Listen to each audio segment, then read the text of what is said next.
Here's how my 12-day, 11-state solo trip went. Day 1, Denver. My trip started by Manasa dropping me off at the airport. Once I got down, I learnt that a few airlines have a separate terminal. Got on a bus that took me to a toy terminal. Once I landed in Denver, another bus took me to the rental car. Picked up some bananas, headed to Airbnb and got Subway and relaxed. Needed extra coffee, thanks. Jet lag. I drove around and had an early dinner at the oldest Indian restaurant in Denver named India's Restaurant. Next morning, day 2, I headed out to Huckleberry Roasters to grab breakfast. Good coffee and avocado toast should keep me satiated for a hike. And then we proceed to Mount Falcon Trail. The weather was perfect, although dry.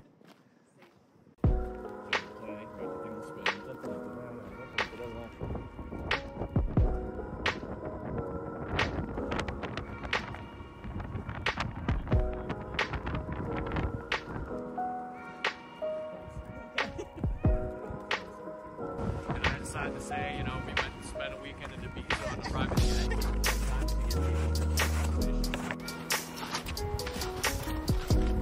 It was getting icier as we climbed. We come across the Walker Home ruins, which included 10 bedrooms, 8 fireplaces, music room. Lightning struck the home and destroyed the structure. Red Rocks Amphitheatre outdoor music venue.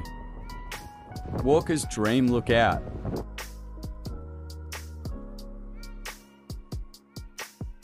And moved out and sold my house. I moved back in with family. So I had a full house every day.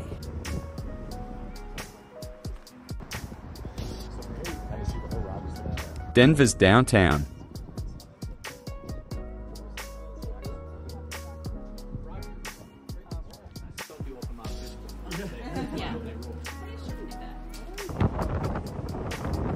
And the hike ends. Back to city. Got my lunch from Saucy Bombay, a Chipotle-style place. I got the spinach and kofta and salad with naan. It was a lot, so I saved some for dinner. After some rest, I head to downtown. Take a small hike near Confluent Park. Saw the cable bridge and the neighborhood.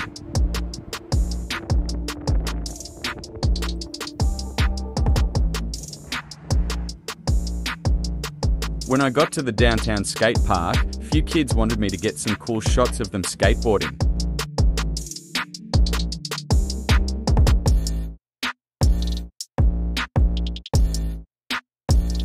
Ouch, that hurts.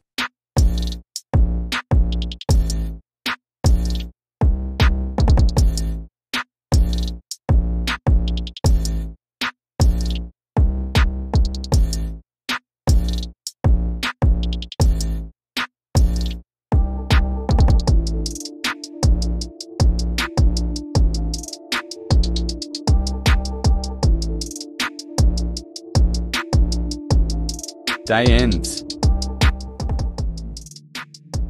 Next morning, I grabbed breakfast at Pete's Cafe. Great coffee, omelette and hash brown. The side of pancake was too much.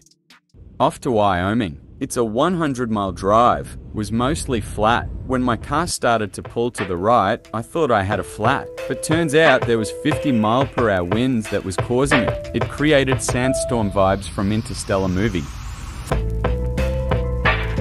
As I reached Cheyenne, the state capital of Wyoming, I got into a free museum to beat the wind. This is the least populated state in the US, and indigenous people were likely killed here, and before that. Dinosaurs used to live here 145 million years ago.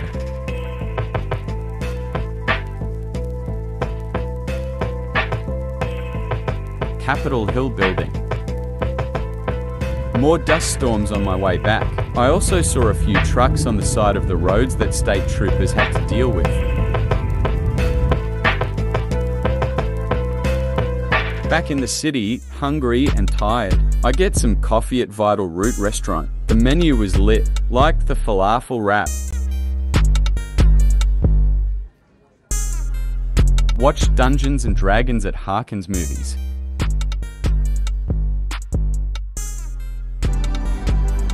I then roamed around some neighborhoods and picked up Fridge Magnet from the 6th Street Mall. For dinner, I got biryani from Bawarchi. Day 4. I wake up early to catch the sunrise and do a hike.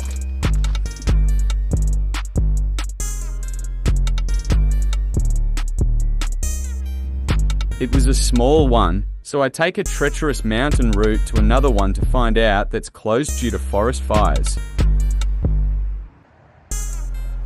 I get some breakfast in before heading over to my final hike in Denver, Apex Trail, very dry and sunny.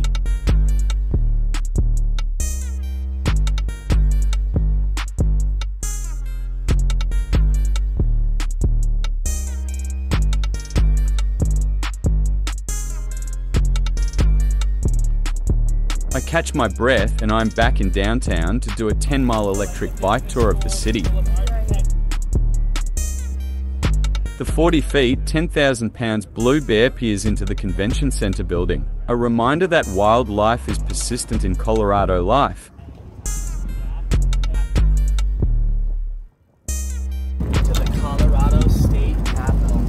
The dome is gilded with 24-karat gold. Totally. And so the most... Molly Brown, survivor of the Titanic, inspired the character Rose in the movie, led women's rights, philanthropy. Her house was almost demolished, but the state preserved it. Most of the houses in the neighborhood got their heritage status now.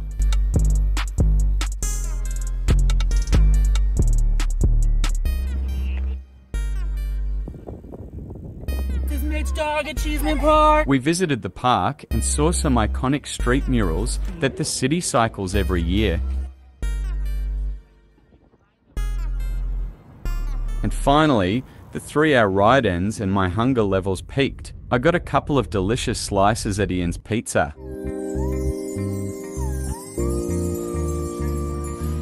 I got back to my Airbnb and packed my stuff to be ready for a super early morning flight.